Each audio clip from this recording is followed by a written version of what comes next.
Assalamualaikum warahmatullahi wabarakatuh. Perkenalkan, nama saya Fadila Erjanti. Saya dari kelas A dengan NIM 202007101110.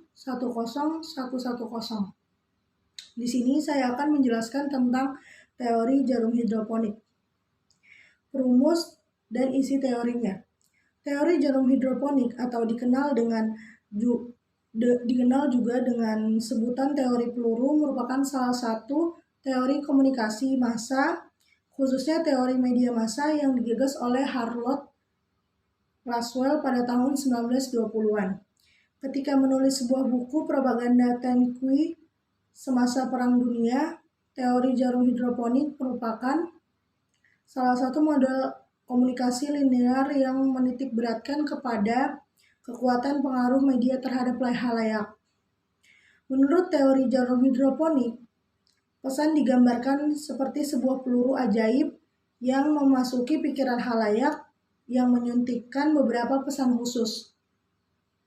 Teori ini juga menjelaskan bahwa bagaimana media mengontrol apa yang halayak lihat dan yang halayak dengar. Menurut teori ini, efek media terhadap halayak massa bersifat langsung atau tertunda di masa depan.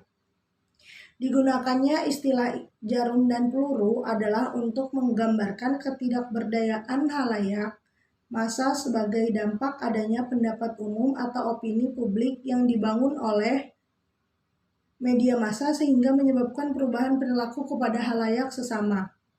Halayak massa. Teori jarum hidroponik dipengaruhi oleh aliran media behaviorism pada sekitaran tahun 1930-an. Menurut Berger, teori jarum hidroponik atau teori peluru mengasumsikan bahwa pesan-pesan media adalah seperti peluru yang ditembakkan dari senjata media ke dalam kepala halayak. Konsep dalam teori jarum hidroponik. Sebagai salah satu efek media massa, teori jarum hidroponik memiliki beberapa konsep. Di antaranya adalah sebagai berikut. Popularitas media massa dan perkembangan industri periklanan ataupun propaganda memiliki pengaruh terhadap halayak massa, baik pengaruh positif maupun pengaruh negatif. Pengaruh media massa bisa jadi berbahaya apabila ditujukan kepada massa pada saat yang bersamaan.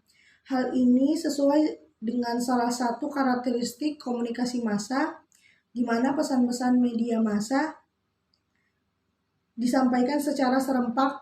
Pesan-pesan tersebut disuntikan kepada halayak massa dapat menimbulkan tanggapan atau respon yang dapat menyebabkan berbagai permasalahan yang dapat merusak aturan dan keseragaman. Halayak tidak dapat menolak pesan-pesan yang diterima dari media massa dan hal ini menciptakan sebuah pemikiran yang beragam di antara anggota halayak media massa. Publik dipandang rapuh ketika pesan-pesan harus disampaikan secara berkesinambungan dan sebaliknya media massa dipandang sangat kuat. Teori jarum hidroponik percaya bahwa tidak ada sumber lain atau media alternatif untuk membandingkan pesan-pesan media tersebut. Media massa dipandang sangat kuat pada masa krisis perang karena pada kedua masa itulah halayak bergantung kepada media itu untuk memperoleh semua informasi yang dibutuhkan. Teori jarum hidroponik digunakan pada masa Perang Dunia Kedua oleh Jerman dan Amerika Serikat. Contoh penerapan teori hidroponik. Contoh yang paling sering digunakan dalam berbagai literatur untuk menggambarkan penerapan teori jarum hidroponik adalah kejadian pada tanggal 30 Oktober 1938.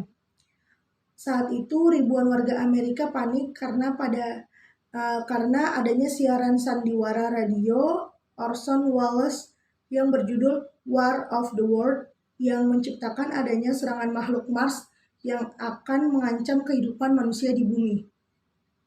Kejadian tersebut dikenal sebagai panic broadcast dan mengubah sejarah penyiaran, psikologi sosial, pertahanan sipil, dan menyusun sebuah standar bagi hiburan provokatif.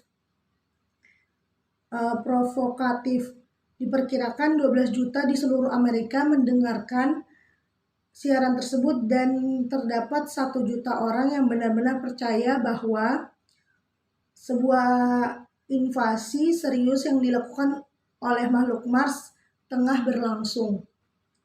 Pada kejadian tersebut, para ahli teori media mengkategorikan siaran sandiwara radio War of the World sebagai sebuah contoh pola dasar teori jarum hidroponik.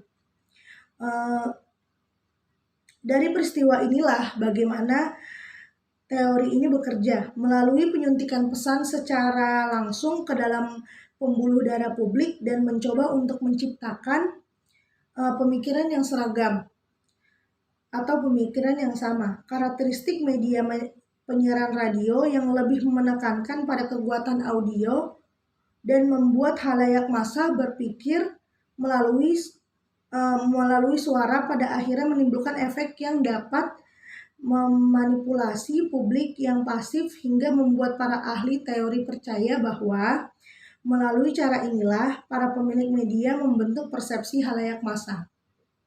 Mungkin itu saja yang bisa saya sampaikan, kurang lebihnya mohon dimaafkan. Wassalamualaikum warahmatullahi wabarakatuh.